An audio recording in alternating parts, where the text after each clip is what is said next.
A is for Alcoholic is a program about recovery. My name is John and I'm an alcoholic. And my name is Jerry and I'm an alcoholic.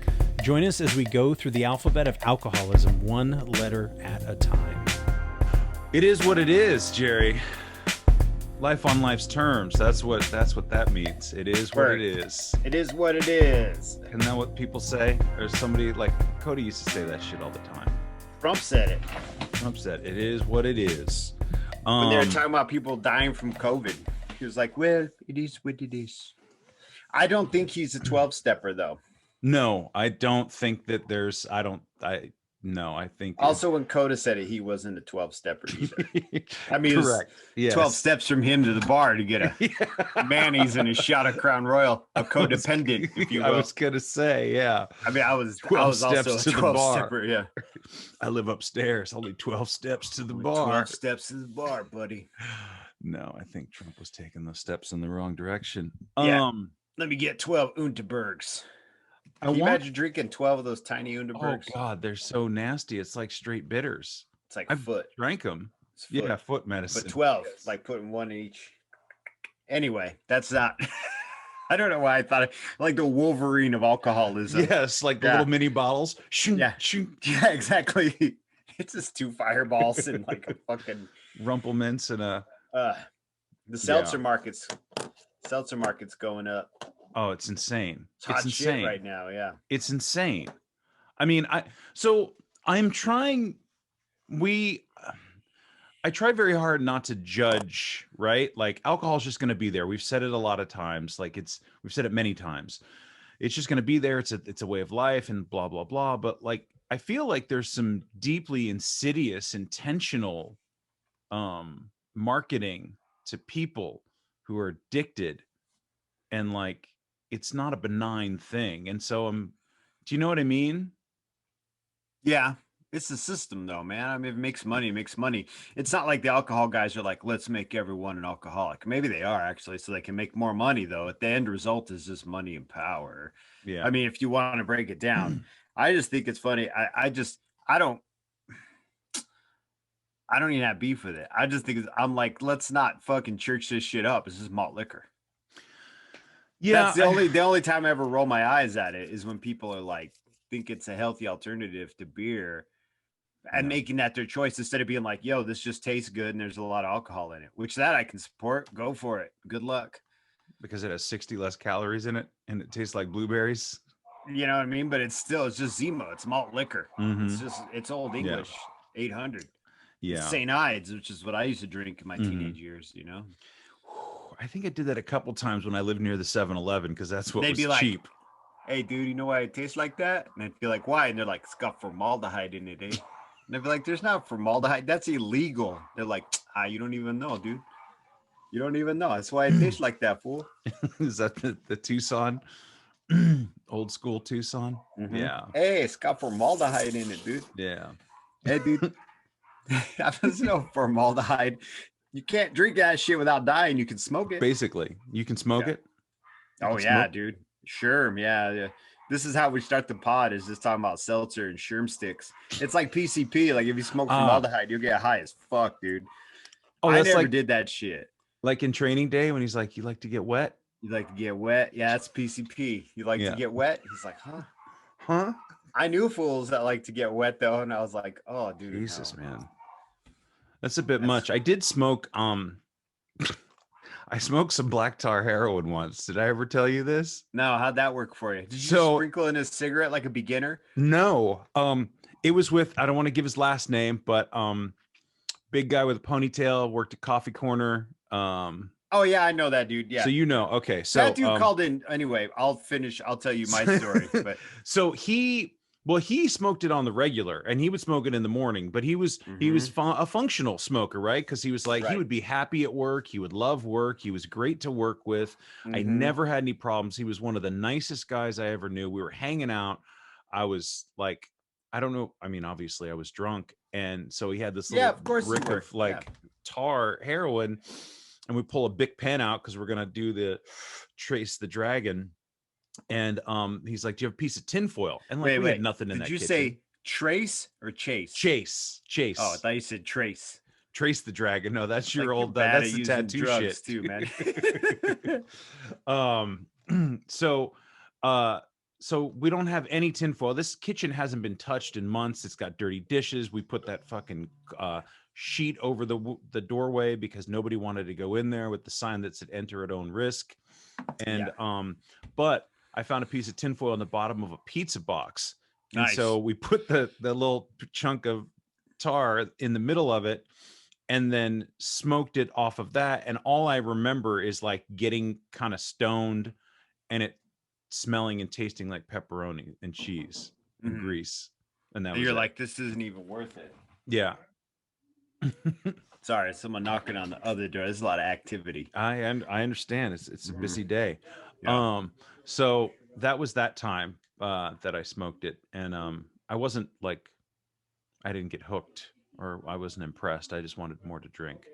I just don't see the fanfare, right? You're like, this didn't even work. This Right. is what you're getting all bummed out about. Like, but same could be said for getting drunk, I guess. No, that dude, and I worked with that dude, and I'd never made the connection till after everything. But he called in sick one day and was like desperate. Was like, I feel like shit.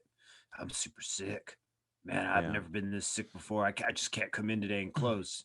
Jerry, I'm gonna need you to close for me. And I had been there since like 6 a.m. I'm like, are you fucking serious? I had to pull a 12-hour day because you got the flu or whatever. And he's like, yeah, I got the flu, man. I'm super sick, man. And then later on realized that he was going through withdrawal, called in sick. And I was like, motherfucker. Make me work this 12-hour day. And that wasn't an easy job, man.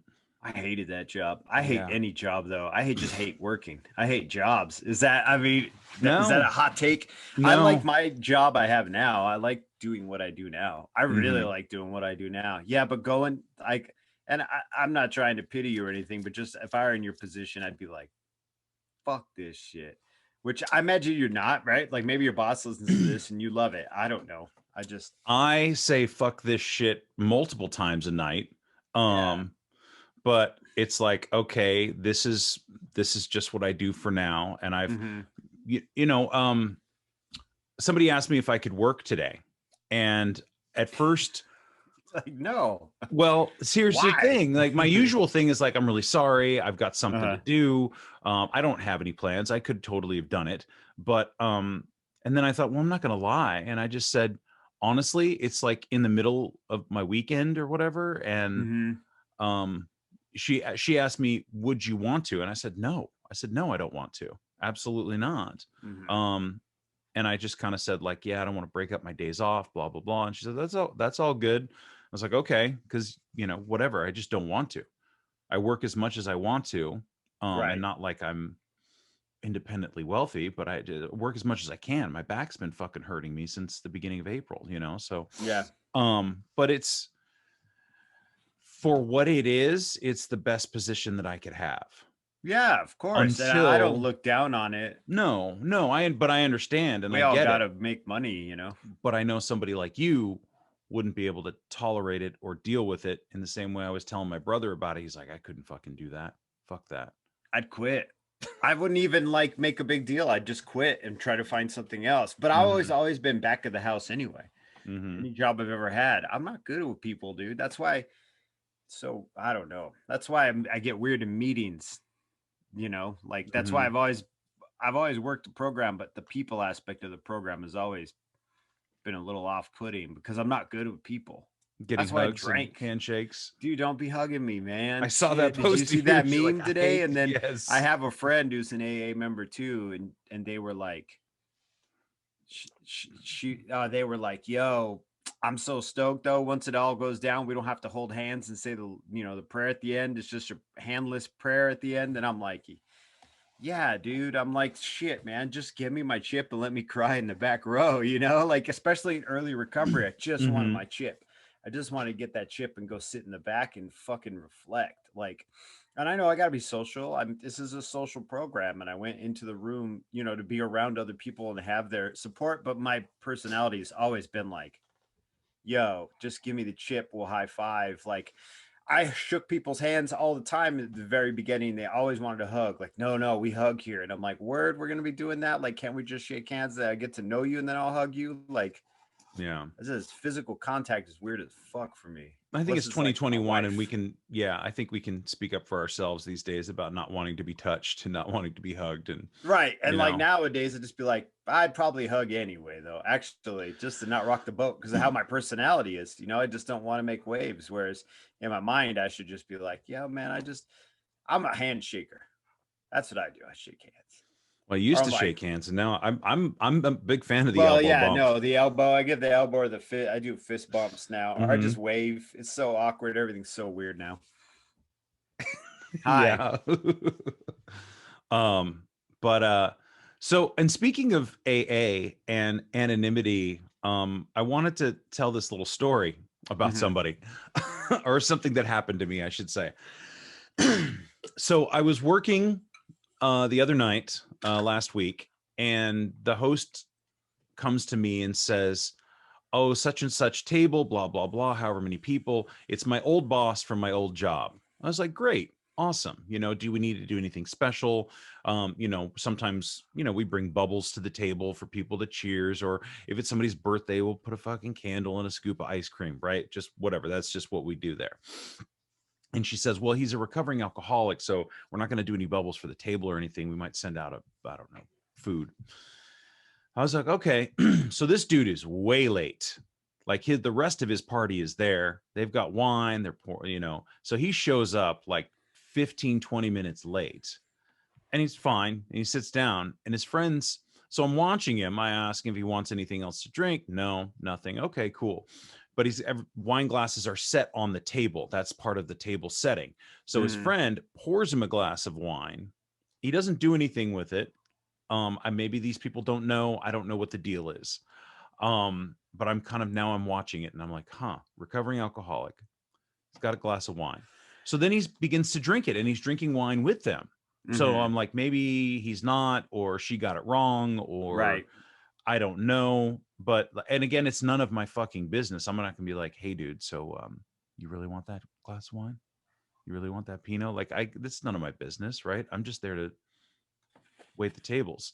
But so he finishes his wine and they all leave and there's nothing to it. And I'm just like, I guess it's just none of my business. And so, I guess, and I didn't say anything to the host about it. I didn't say anything to her about I thought you said, because it's none of my business. You're all, listen, Robbie's a recovering alcoholic and I saw him drinking a Pinot Grigio. I think you should give him a call.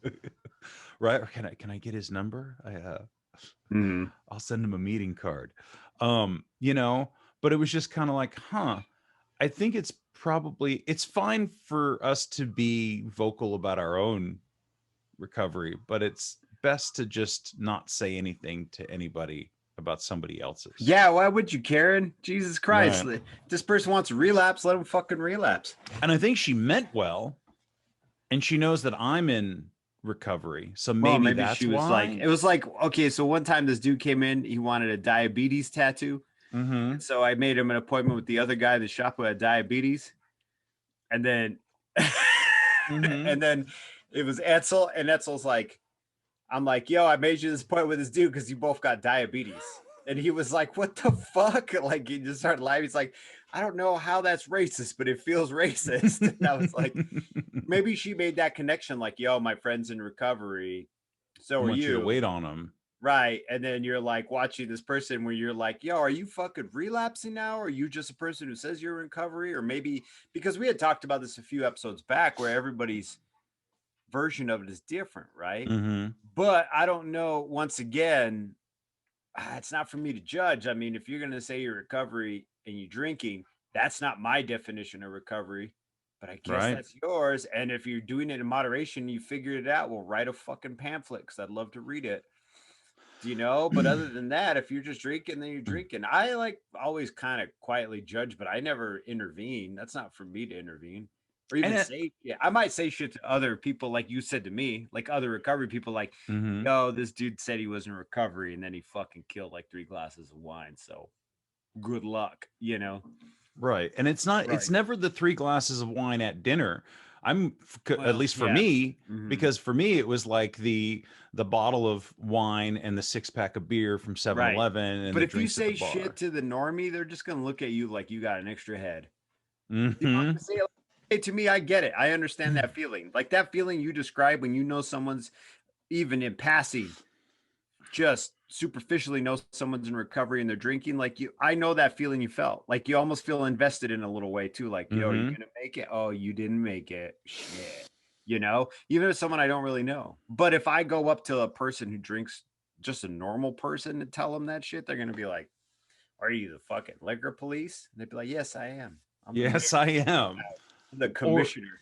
Or I was flabbergasted when some woman let her child like have a sip of wine. And I was just like, what is this?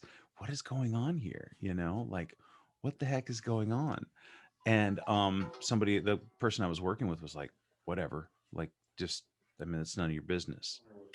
And I was like, Wait, okay. she let the kid have a sip of wine? Yeah, the kid was way too young, but it was like, maybe that's not a big deal. Maybe that's the right. That's the French way. And that's why they don't have as many addicts or the drinking culture. I don't know. Who knows? But I think there's a bunch of French alcoholics too. Yo, I just had a termite guy do an inspection right in the middle of the pod. This is how we're rolling on Tuesday, dude. I love it. Just wait till the new house gets built and I have the professional pod studio, which will just be my garage and a black and white TV. Like, well, are you gonna have the padding on the wall? The what do they call no, it? it's gonna be like all the YouTube, like when you see YouTube streamers and they have cool shit they like in the background, you know, like you see all your toys channel on the shelf. Yeah, except it won't be toys. It'll just be a broken black and white TV and like an old Commodore 64 keyboard, dog toy, pink neon string light, dangling. Just dangling. Picture of Walter. But anyway, so I mean, I don't know.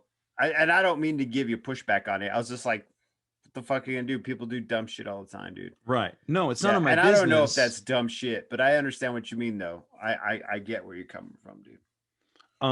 I did feel well, and at one point I made a mistake and I brought him the wrong plate of like appetizers or something. There was like these roasted veggies. And I leaned in and I was like, so is everyone happy? And it was the way he said it. He just looked at me and went, kind of. And I was like, ooh, gross. Like, it's our just fucking fine. So he's like, we ordered the Brussels sprouts and he brought us the cauliflower. I was like, oh, I'm terribly sorry. Let's get those Brussels sprouts on the table. And but it was just the way he said it. I was like, kind of. I know, good job, right?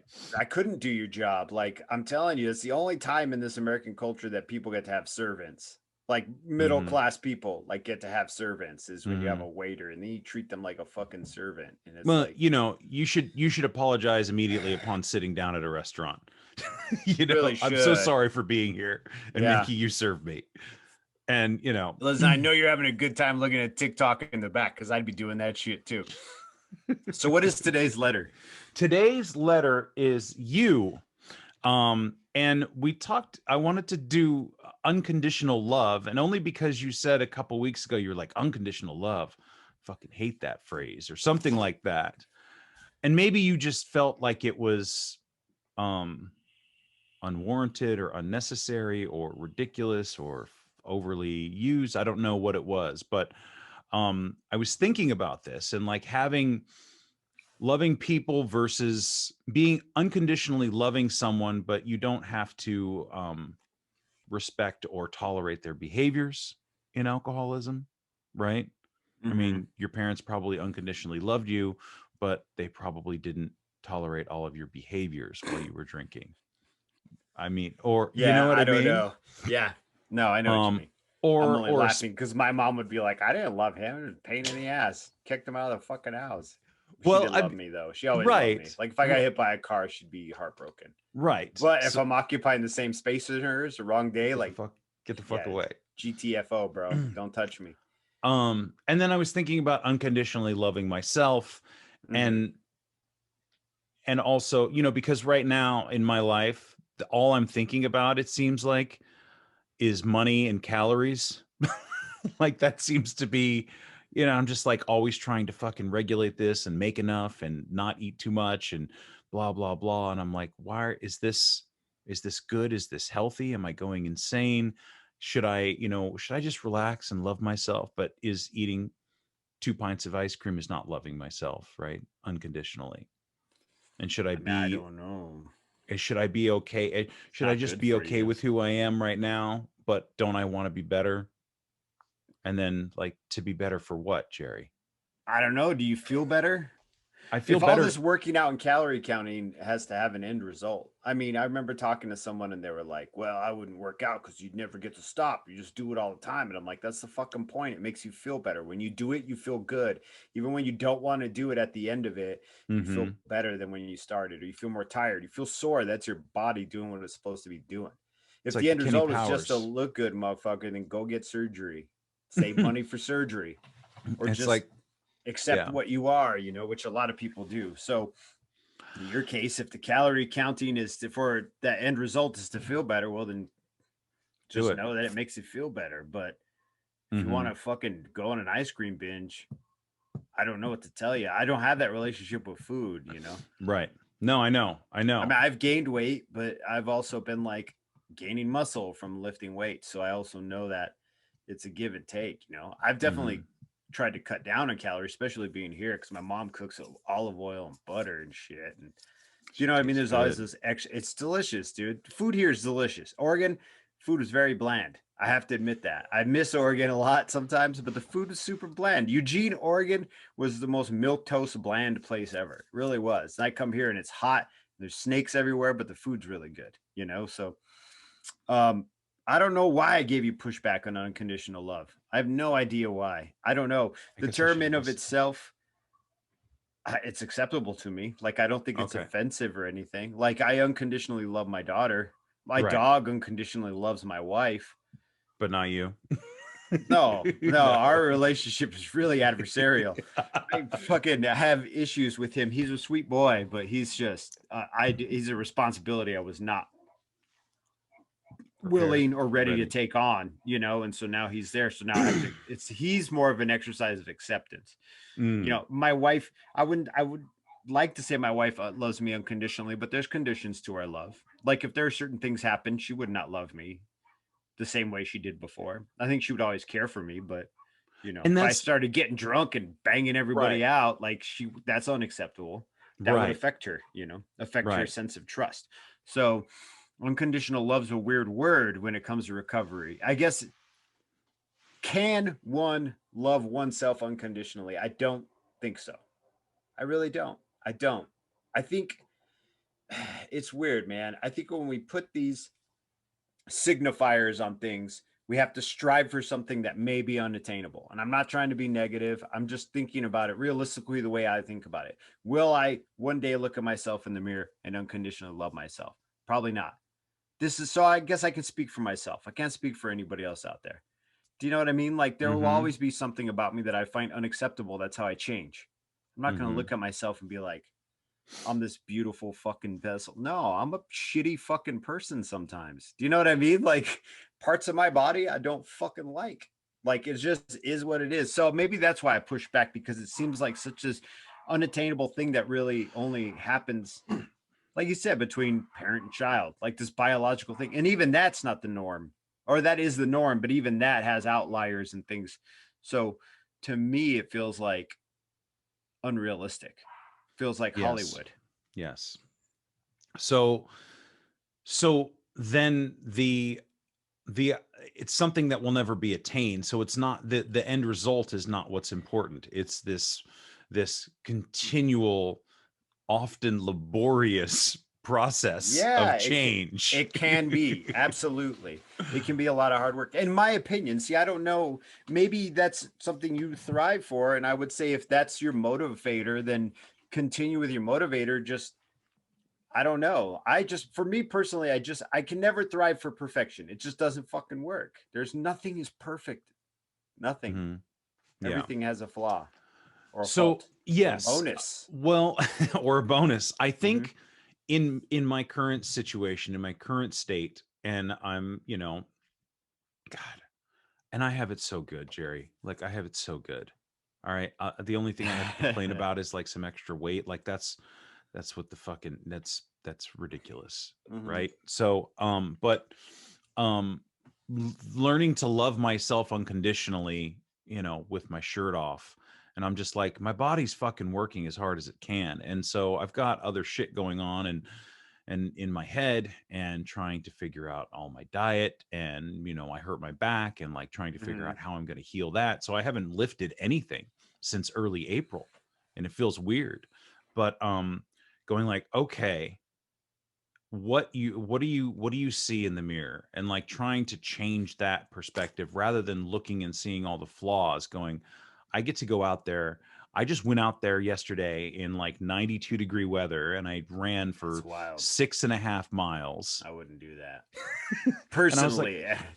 I was just like, fuck it, it's hot, there's a nice breeze, I'm fucking gonna get out there and get some sun. How was it? Was it a killer? It was awesome. I mean, yes, it was hot. So shit run today, but so it was hot as fuck. And I went up my big hill, one of my big hills that I don't like, but I did it. And at the top where I cut off to go to the rest of the trail, it's just a big pavement hill, road.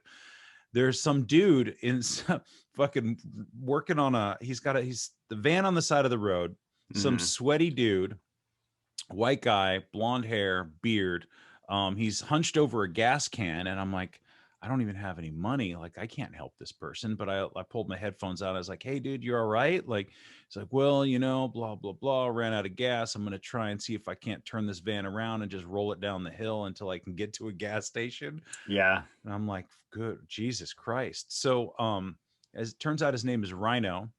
And he's like, man, I'm just out here. Thanks for stopping. I'm just out here playing my drum. And he pulls his drum out of the back of the van and he starts beating on his bongo. Oh, shit. Like, what did you get yourself into, John? I just said, at one point I realized he wasn't going to stop playing. And so I just said, all right, well, good luck, man. Thanks a lot. Nice to meet you. Because he wasn't going to stop playing. Because I just stood there. You know how you stand there? And I'm like, okay, I get it. Like, I thought he was going to beat it a couple times and be like, all right, thanks for stopping by. Yeah. So that's it. But like just 4-minute fucking comfortably numb. Yes, basically. Yeah. And so I just kept going, but it was good. And I was like, you did that. And sure, there was some pain and all this stuff, and you have regressed some in your training, but you have a whole nother breadth of experience to go with that. So trying to readjust how I look at myself, because that's all this is just like, okay, look at the world a little bit differently. What was recovery about? Well, try looking at the world a little bit differently. Right. And so if I think about how much I used to hate myself when I drank. What a big change, huh? I fucking used to hate myself. Right. Like, to the point, I was thinking about, in the same wanting to kill myself. Yeah. Yeah. All the time. Now I only think about it part of the time. Yeah. So think of the progress you've made. I don't know. Right. See, maybe you hold yourself to a higher, I don't know, man. I fuck up and I get really hard on myself, right? I still do. But I'm like, I'm not mad at myself because I'm trying to be perfect. I'm mad at myself because I'm like, you have the tools and you could have done better and you fell back on the old thing that you always do. And I'm more disappointed. But I only really express any negative feeling through anger. It's just the way I was raised and my chemicals in my brain work that way, I guess. But I get really mad at myself. And I was like, man, you got new tools and you got them and you still go with the same tool. But yeah, man, I guess I'm just always don't try. Don't thrive for perfection. I always like Bukowski, except, that was the one thing I really took from him was the don't try. And it wasn't like, don't try, like, don't make an effort. It was like, don't try to push it because it'll just happen if it needs to happen. Like the grand idea or the piece of inspiration or whatever it is you need to come to you. If you don't try to push it, it will happen. Right. And that's what they always say in the program too, right? Like, it's just around the corner, let go and let God. That's my don't try is my version of let go, let God, yeah, because every time I would, like, when I used to rap, right, when I used to freestyle, which sounds funny as fuck now because I'm looking at my old ass face in the Zoom meeting and be like, remember when I used to rap? But when I used to do hip hop and stuff, when I would try to, freestyle, make something up on the spot and really try really hard to be like clever and shit, I'd always lose it. I always lose the cadence. I would always lose the flow in the bar, in the middle of a bar. And if I just spoke, like I just let it happened, it was always really so much more fulfilling, you know. Um so yeah, I don't know, man. I don't know. How is I think you should stop pushing yourself so hard. You're doing all right. Well, you gained like what, 5 pounds, 10 pounds. I gained fucking 10. I've been here and I gained 10. Gained 8 pounds since I've been here. About, more or less. It fluctuates, right? Depending on how much salt you eat. But that was all worth it, man. It was. I still run. I still run 2 to 3 times a week. I still lift weights 2 to 3 times a week. And if I'm gaining that little bit extra weight, what, at the end of the day, my wife still thinks I look good, and I'm not trying to pick anybody up. Now, on you, I don't know if your Bumble account, you're like, yo, I weigh 100 and some pounds, and you're like, I'm gonna fuck this up. Like, no, you know, I don't know what you know. But it was funny because I was thinking about. You got a Bumble account? No, I was thinking about getting. I mean, I'm certain that I do. Yeah, I do, but like, it's not. I'm not. You know what it is? Farmers Jerry? only. Well, farmers only. You know what it is, and what the dating apps do is it kind of gamifies this thing. Yeah. And what I have realized recently is like, it's not a game. Like, these are human beings, right? These are people. And one, I don't know that I'm really interested in like getting to know somebody new in that way, or being. Do you know what I mean? Like, I'm concerned about impressing someone with how much I weigh, or, you know, whatever. You just want to feel good. I just want to feel better about yourself. Feel good about yourself. I don't want to go on a coffee date. I don't want to go sit and try to explain to somebody that I'm in recovery, and you know, I'm going to ask the waiter for the dressing on the side. You gotta get a PlayStation 4 account and then just get in random voice chats. Is that what it is? Yeah. Get into just start playing like Call of Duty. Yeah. Find the right lobby in Call of Duty and be like, yo, what's up? I'm a 45, however old you are, 44-year-old man looking for love. Any girl gamers out there? Right? No, don't Pink do hair that. plus. Yo, pink hair. Y'all got pink cat ears? How old are you? You 60? Let's do it. But so, do you know what I mean? Like, it just gamifies it, and so you're like, really swipey, and I'm just like, I don't know. And it's easy. We go, well, this is just the way we find love these days, and that is how I was in the last relationship that I was in for 5 years, and that was beautiful and wonderful and awesome. So I mean, you met your ex through an app? Yeah, I didn't know that. That's cool. Bumble. Yeah. So so I mean, it's not impossible, but our new also sponsor, Bumble. But I just don't want to, like, I'm just looking and going like, oh God. And you know, here's the other thing. Everyone's got a fucking shot of them with a glass of wine in their hand. And I'm just like, I think so we got to do like the recovery one, like Stumble. Yes. Welcome to Stumble for recovering alcoholics. What's your DOC? What's DOC? Are you a drug of choice? Oh, thank you. What's your DOC? Right. It's like no meth, no recovery meth addicts, no SLAA, which is the sex, love, affection, anonymous or whatever. That was a joke that didn't land. No, I didn't. I know. Oh, I thought it was a real thing. It is a real thing. Oh, there is I think it's SO. Sex, love, and affection anonymous. I don't know. There's probably a listener out there who's like, yo, I'm an SLAA and it stands for fucking whatever. Yeah, it's basically the sex anonymous, the people who use sex like you use ice cream. Right. I think I don't know. Sounds terrifying. And I guess whiskey. Sex and Love Addicts Anonymous. That's what it is. Right? I just don't know that dopamine's a motherfucker. Go ahead. Like, what am I supposed to say to these people? Like, what would I mean, it's not that I'm thinking that I'm not worthy, but like, case. And I think if there are other listeners out there, no, I'm not making fun of you. Like, it's so foreign to me, right? Like, it is really interesting. Like, your situation is a little fascinating because you're a dude in his 40s who just got out of a long-term relationship, who's in recovery. Yes. Post-pandemic, we're not even post-pandemic, like near the fucking whatever. Maybe September. You know what I mean? Like, and you're not necessarily looking to date anybody, really. You're just doing your thing. And if someone happens to come along that's rad, you're like, okay, cool. But Like, how interesting. Because all this dating apps and all this shit happened after I got married. And my version of dating was going to a bar and having sex with a friend. Do you know what I mean? Like, it was Yes, I just all do. people I knew. There was never anybody new. They were like in the circle somewhere. I watch movies, people have one night stands with strangers, and I'm like, that really happens? Like, I was just someone I knew. It was just like my ex-girlfriend's friend. Right, exactly. Curious about my fat ass and my weird neck beard, you know? So it's just interesting.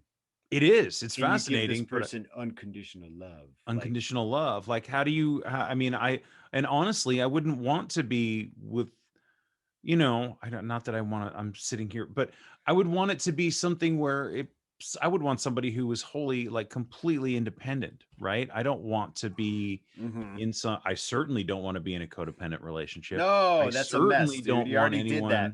I've done that multiple with times. People and substances. Do you know what I'm saying? Like, and they go hand in hand. I guess the reason I made a call out to listeners was I'd like to hear other people's opinions who are in a similar situation, because that to me is interesting to me, because you know, I'm married to this lady and she's cool and takes all my shit. Like, she's rad.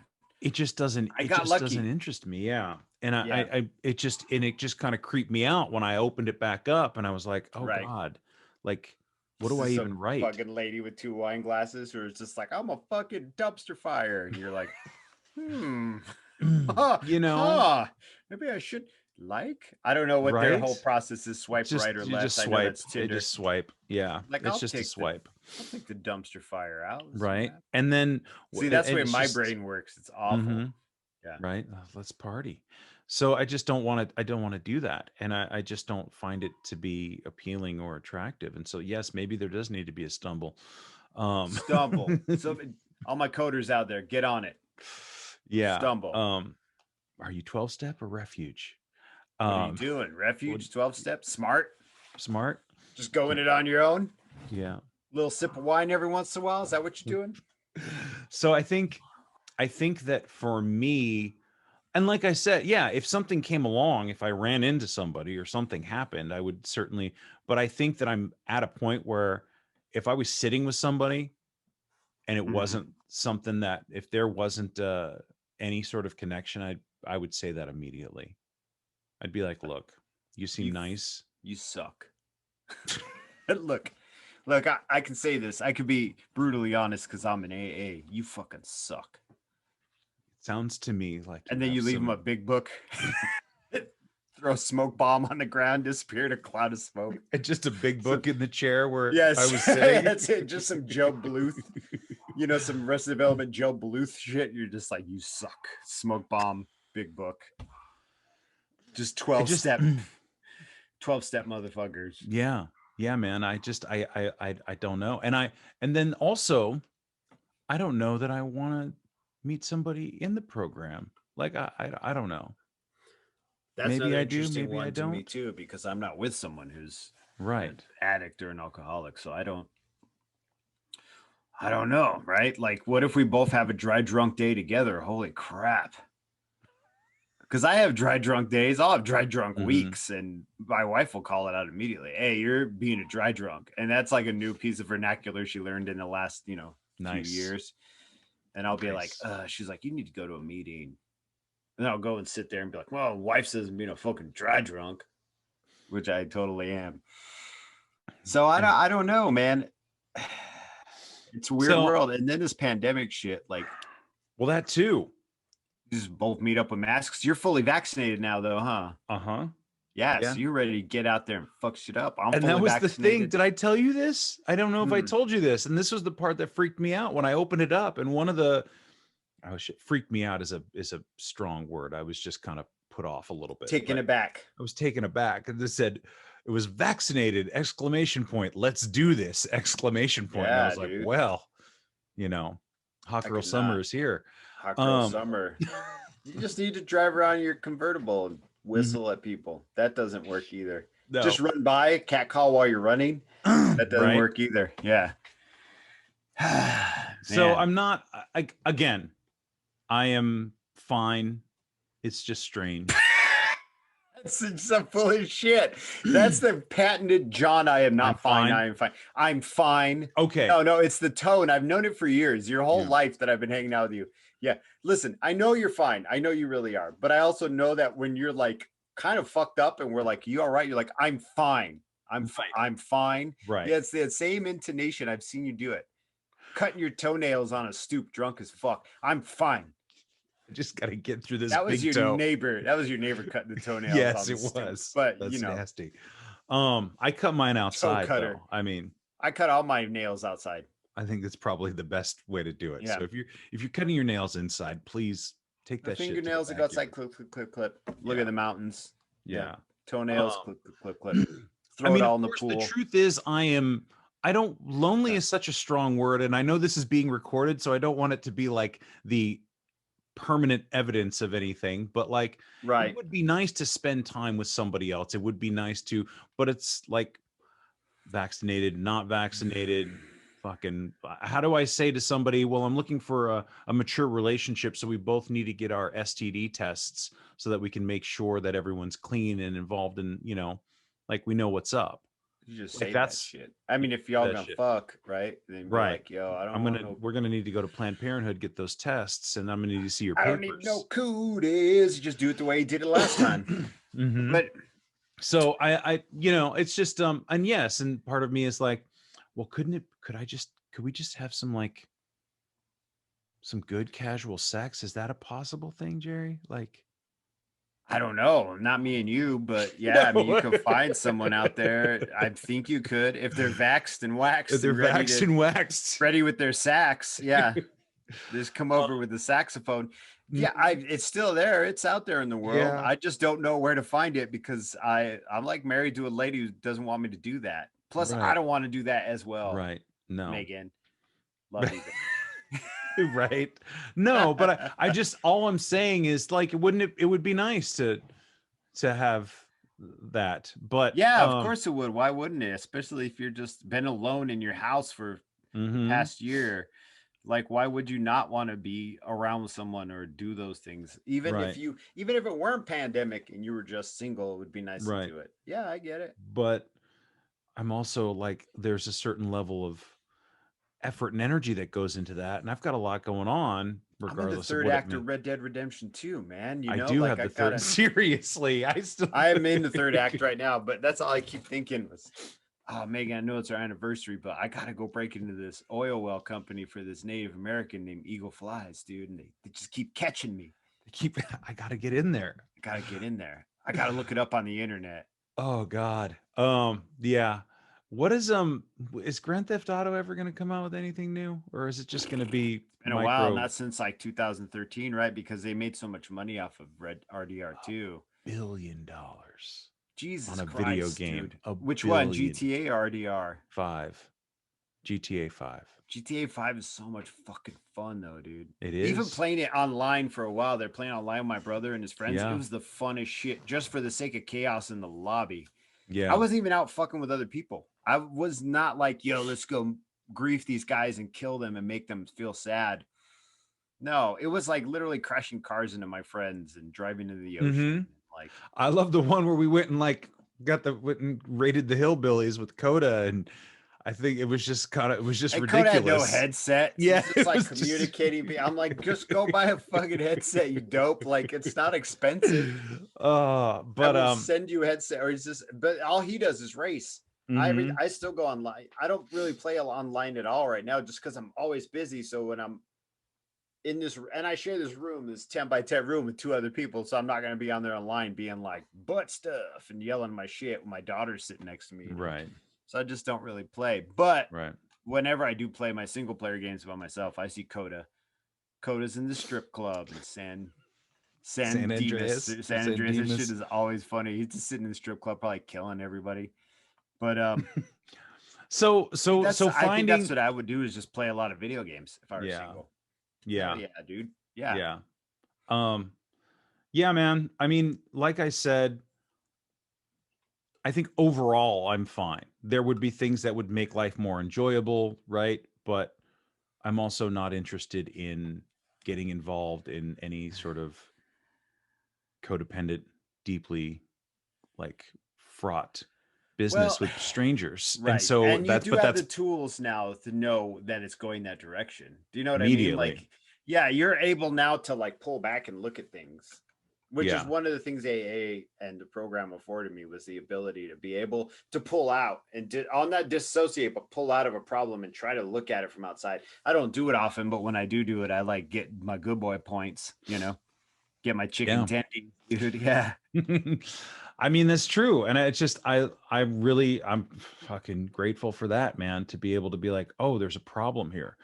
And I write about it all the time where I'm like, John, you wanted to wake up early, but you stayed up late watching Fargo, the TV show. Yeah, Fargo's good. What season you on? 2. I just started 2. Which one is 2? Is that the one with Reese Witherspoon? No, well, she might be. That's Kirsten Dunst is the wife. Kirsten Dunst. That's the second one. Yeah. Yeah, where I love the first one. Yeah, Billy Bob they Thornton get better. was awesome. Really? Lauren Malvo. Yeah, Lauren Malvo is like one of my favorite characters, dude. Rough. And I don't know if the British guy is in the second season with all the fucked up teeth. I think he might be in the third season. And then I guess Chris Rock is in one of them. Chris Rock is in the newest one, and it was fucking rad. They all tie in. They all tie into each character. Like once you start watching, you're like, oh shit, that's the dude from the first season. Or you're like, as a little kid, or you're like, oh, that's the old man from the second season as like an adult, you know? Right. Yeah. So keep watching them. They're great. They all tie in together. But that's Ian McGregor one's good too. We talk about like pulling out for looking at problems, and I'm like, well, don't stay up late watching Fargo if you want to get up early.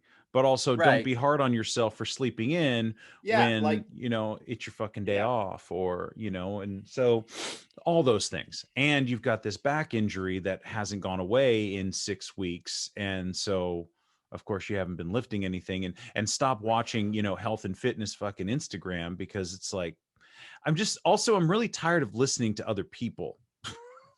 You know what I mean? Podcasts or not? Well, yeah, no. But I mean, sometimes, you know.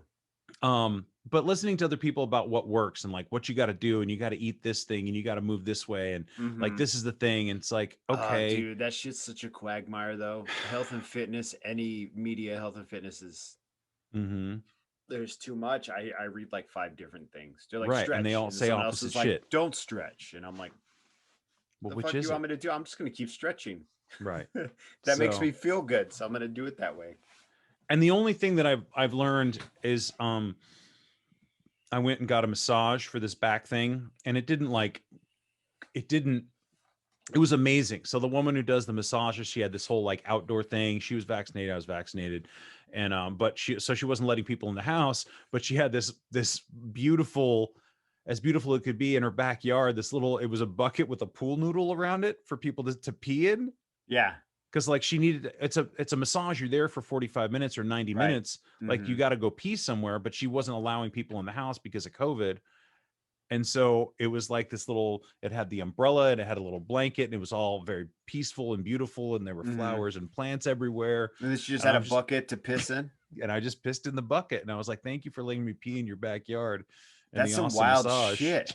Like, you gotta pivot, man. You gotta make this shit work. And then you just get massaged with the pee bucket right there. No, it was the other side of the backyard. Oh, it was away. That's I didn't still see weird it. As fuck. It was weird, but I was like, okay, cool. Now we gotta do. But did it help? It helped, and she said something to me that really struck me. She said, "I hope this massage helps your body to find out what to do next."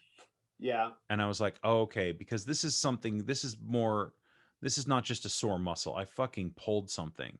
And so being at work and lifting and all that, lifting tables and chairs and shit, which I do as little as possible, but still have to do it, and do it with the right form, like all this shit. So what my body needs to do. So it's like, it feels pretty good today. And it's okay when I run, as long as I keep straight. So I'm like, thank God.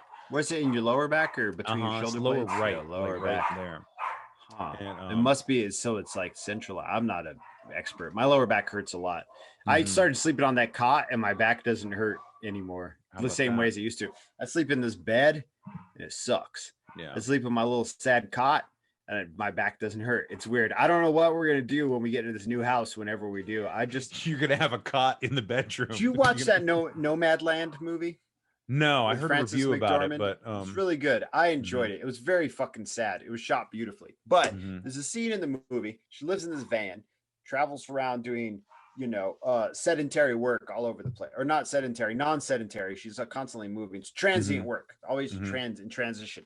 There's a scene where one of her fellow van members, who's also a boomer, ends up going back to live with his son. So she goes to visit him, and she's in bed at the house, and she can't sleep in the guest bedroom. So she leaves the house and goes back into the van and sleeps in the van. And how about Megan's like, my wife's like, that's you in the cot.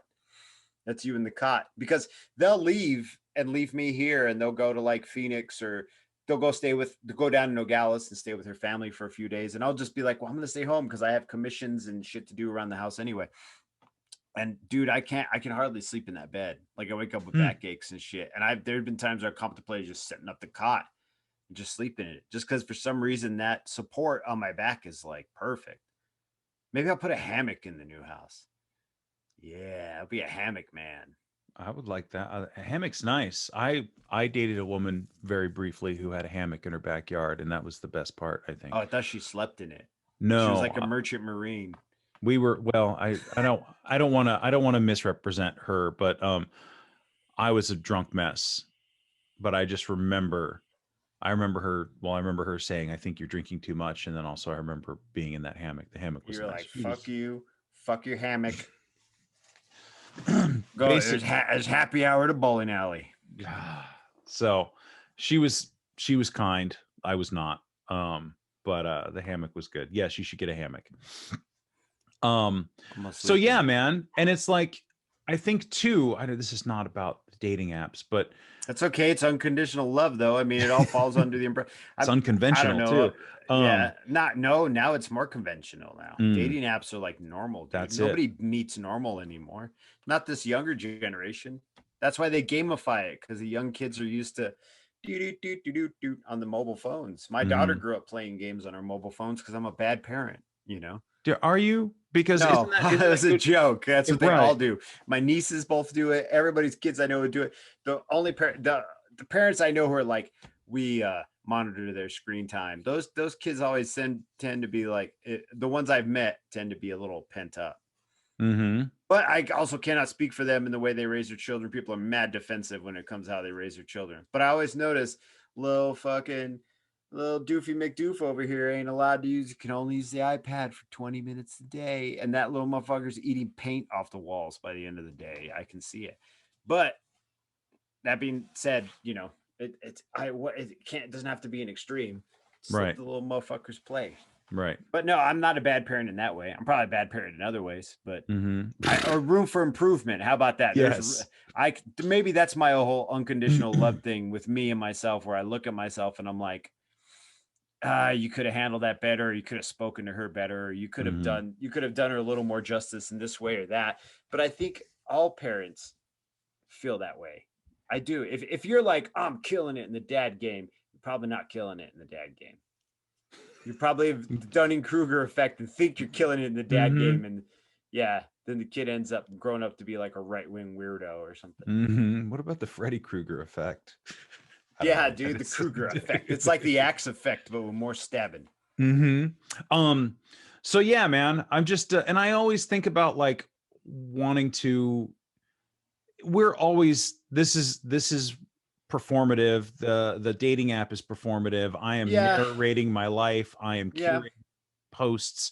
I am putting out there this, somebody who said something about me being positive online, and I try to be positive, and I have my cynical streaks, and I have my cynical thoughts, and I have my bouts of, small depression and frustrations with the world. And I think that it's probably, some days I think it's pretty fucking pointless, but like everybody does, right? Wanting to present myself in a way that's attractive, but also like, I got a lot of problems that I deal with on a regular basis. Now, I think the thing I could say is that I actually am trying to deal with them versus letting them run my life. Right. That's the bitch. I don't know, but it's just, but that's me I still am trying to fucking love myself. So I don't know that it's probably viable or valuable for me to incorporate somebody else's life into mine. True, but do you think there'll be a day, like, is there a day you think you'll finally like look at yourself and be like, boom, I love myself 100%. Now I'm ready to get out there. And then you're like 70. Yes. Basically, when it's too late. You're in hospice and you're like, I finally love myself. Let's get out there and fuck. And then you just die. And then Like, it's just always a work in progress, right? That's the way I look at it from my own life. Is I don't think I'll ever fully there. I will always have fault with myself. It's just the way my mind works. The minute I start thinking that I'm perfect, then I really need to reassess my shit. Yeah. You know what else? I don't know that I want to like go out to dinner with somebody because like I spend so much time watching people eat. I don't want to watch anybody eat anymore. I know that's a weird thing, but it's like working at a restaurant. I'm just like people putting food in their mouth over and over and drinking. And I don't see too many drunks at this job. It's actually, that's one of the things I'm thankful for. But it's just like, I don't know. Does that sound weird? I'm just tired of watching. Find another runner to go out and run in the woods. Go run in the woods. Or something. But yeah, so you're like, yo, let's run this super well lit trail. We don't have to run. We can go for a fucking walk with lots of people. Yeah, like nothing creepy. Like, yeah, come on out to Jack London Park. Yeah, let's go look at Jack London's grave. Let me tell you about what an alcoholic he was. At 2 a.m. See, it's difficult, man. Like, it is fucking trust, and that's another thing, right? Like, well, I mean, but people trust other people. They do, and I had to trust somebody. You're not. I don't think you're going out there into a vindictive world. That's not the word I'm looking for. But you're not going out there in a world that wants to attack you. Like, you're not. You gotta get off that. You gotta get off that fucking TikTok, dude. Yeah, you do. You think so? Because, well, yes and no, right? Because no, I don't want to really tread that ground. It's just TikTok is. It's a filtered version of the world. There's a lot of injustice and everything is fucked up and broken. But I don't think I don't know, man. TikTok's you don't weird. Think inundating yourself with all the injustices of the world is a healthy way to spend your day? I don't think inundating myself with that and the people who are trying to fight the injustices through their social media account. Do you know what I'm saying? So then you're like, well, what woman will want to date me? They think that every man is a rapist, or whatever, hot, not hot take, but whatever extreme thing. But see, this is really difficult ground for me to tread because I'm not a woman. I don't know their perspective on things, and maybe they do feel that way. And women are not monoliths as well. Correct. One woman or one person who identifies as a woman on TikTok does not speak for all women in the world. Just like I don't speak for every alcoholic or every Mexican American in the world. So me even saying that, it's like, Jerry, maybe you should shut up. But I also know, because I was just cruising TikTok before you hit me up, and like I follow a lot of left-wing people. I follow a lot of that because that's I like that. Do you know what I mean? Like, that aligns with my political and social views most of the time. There are things I see that I'm unfamiliar with, and I don't understand how to consume it, but I also try not to judge it. That's been a big thing in my life, and people our age and our Gen X sensibilities, is that we were the first children of boomers. Do you know what I mean? So we soaked up a lot of their stuff, and they soaked up a lot of their parents' stuff. And so there are all these old, in my opinion, there's these old ways of thinking that we picked up on that we have to shed. We have to be flexible because we're that gateway between us and the millennials, right? The millennials are all of our younger siblings. Like your little brother, I imagine, is a millennial. Yeah. Well, he's only a couple years, but yeah, I would say more. No, I mean, that still puts him at 42. So that's still pretty Gen X, but Gen X. Yeah. Whereas like my sister and I are both Gen X, but my other two siblings are millennials. And so they perceive things a little differently because of the culture they were raised in and the things that the way they were taught, the school systems change and stuff. So I have to watch them, and I'm very curious I'm always curious about the younger generations though. The Gen Zs trip me out, dude. Yeah. But I find it far more fascinating than, than anybody. I guess there's a lot of times it evokes the sensibility I have from recovery, which is, when I was drinking, it was like the world is changing and I don't like it. Yeah. Right. Whereas now I'm like, oh, the world is changing and I would like to learn to continue to be relevant in it. Right. I don't need to be like lauded or celebrated, but I just want to I want to understand it, and I want to continue to be a part of it and be relevant in it, rather than digging my heels in and going, it's changing, I don't like it, I'm staying here. What they say about the quote I love about Noel Gallagher from Oasis, his brother, asshole. They're both assholes, but the bigger asshole is Noel, I think. But Liam said, "Oh, my brother Noel is a guy with a fork in a world full of soup." You know, and I love that saying, because that's how I used to feel. Like my dad used to say about his father, my father is a perfect man in an imperfect world. And that was me in active addiction, you know, and in active alcoholism. And now that I've hit recovery, I've always been a little open-minded, but there are things I was definitely uncomfortable with and I would resist.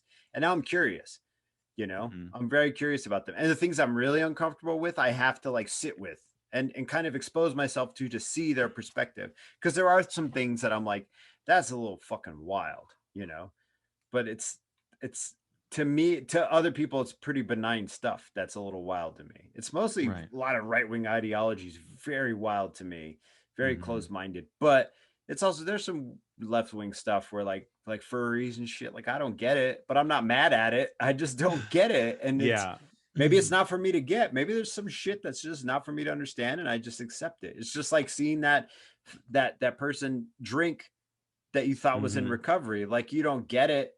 Like you get it and don't get it. Like you don't accept it. No, that's not the word. Don't think it's correct. It's like you look at it, you're like, that's an incorrect action. That is a detriment. If this signifier is being placed on you, and this is how I perceive you now, then this thing is incorrect towards your recovery. Like drinking isn't going to help your recovery. That's the opposite of recovery. You know, you're just basically going back to the thing you're trying to get better from. Unless you have realized that you are not an alcoholic and you're fine. And then my kudos to you. You just had a hard couple of years and now you're back, baby. You know, so, that's fucking great. That's great. That actually brings me joy when the people think they're alcoholics find out, oh, I can leave this. Like that makes me happy for people. It really does. And people in recovery who can leave it behind. That shit touches my heart, being able to walk away from all that. You know? That's why we did we've been doing a podcast for 1,000 years. For 1,000 years. 1,000 years. But yeah, man, it's so finding, so I think I would say, and you know, I think we're kind of coming to the end of our conversation here. I know it's been all about you and your Bumble account. Yo, hit John up, Sonic John 000 at Bumble. He's Bumble. Yeah. He's dangling and ready to do some strangling, you know, on a well-lit trail. I just love, you're like, yeah, they got a nice well-lit trail. There's lots of people. Ignore the part where I said I'm dangling and ready to do some strangling. No, that's Steely Dan lyrics. It's just Steely Dan lyrics. Don't worry about it. So here's, before we go, and maybe we can do this. I would need to do this with you and Coda, possibly. So I have this theory, and this has nothing to do with recovery or unconditional love or anything, but I just want to put this out there while I got it on my mind. You texted me about this, but remind me because I forget. Because this is something that's been rolling around in my head, and I want to get it down before. I have a theory that I don't know if it's the entirety, but probably the entirety of the Steely Dan discography fits into or speaks on the Dark Tower series by Stephen King. Do you think so, huh? And not just, you said this, I was like, not just do it again, wheel spinning round and round, cause a wheel. So I go running. No spoilers, right? Yeah. Right. Well, here's the problem: is that it would have to have plenty of. You would be spoiled from the beginning to talk about these songs in the books. But I go gunning for the man who stole my water. Now there's not water. Maybe water means tower, water. I don't know. Maybe I'm just stretching a little bit. Hey, 19. I mean, there's pretty blatant there. I know that's about a young girl rather than, you know, the whole song's about him not connecting with a young girl. He's sleeping with a young girl who's 19 years old and they have nothing to talk about. That's the whole premise of the song. So they just drink tequila and snort cocaine. But 19 is a huge part of that book and the whole series. So there's all these things. If you listen to anything on the Royal Scam, and I mean, it just evokes these feelings of like, Eddie Dean and I don't want to be a fool to do your dirty work. You know, there's like, there's lots of them. So maybe I would love to at least put it on the YouTube page and see what comes up. We could do like a little something, but this sounds like some QAnon shit too, though. Just so you know, this is how it starts. You're kind of QAnon in this shit. You're like, yes, you are correct. Listen, military tribunal. God damn. And I recommended that podcast, which I've been listening to. You, if anybody out there is a Stephen King Dark Tower fan, you should check out King Slingers. Yes. It's really good. It's been very entertaining. It's two guys who are very well read. On the Dark Tower. That'll be my little multi. Maybe we should start doing that too at the end of the pod, just talking about something in media that we've been enjoying lately. I think that's good. Did you watch one more? Yeah. Did you watch Exterminate All the Brutes on HBO? Not yet. Oh, is that good? Beautiful. Very well done. Very, very. And what is it about? Touching. It's about systemic racism and the rise of white nationalism throughout history. Like from the beginning, like he breaks it down. It's this director named Raoul Peck, who's from Haiti. He's a Haitian guy. And he was born in, I don't know. I think he's dual citizenship. His father was an ambassador, I believe. Okay. During like all the revolutions in Haiti and shit. It's really very interesting. You have Josh Hartnett, you know that actor Josh Hartnett? He plays pretty much the embodiment of like white violence. It's about violence and white supremacy. It's rough, but it was really good. Really, really good. I recommend that too. It's a narrative. It's a documentary. But it's almost like a poem he's reading as well, though. There are aspects of it that are poetic. There's aspects of it that are theatric. There's animation in it. There's archival footage from like history, you know, and you know, there are a lot of dead people in it, like real dead people. So maybe that's kind of a trigger warning. Again. Okay. If anybody out there is not wanting to see people die in it. But other than that, and it's not like, I don't know, it's hard to explain. It's not hard to explain. It's about white supremacy. I'll check it out. Which is, I know, not a recovery thing, but could tie in. I mean, we could do, my dad wants to do W for what AA means to me. Yeah. We could do W for white supremacy. White supremacy and alcoholism. No, I don't know. That also ties in.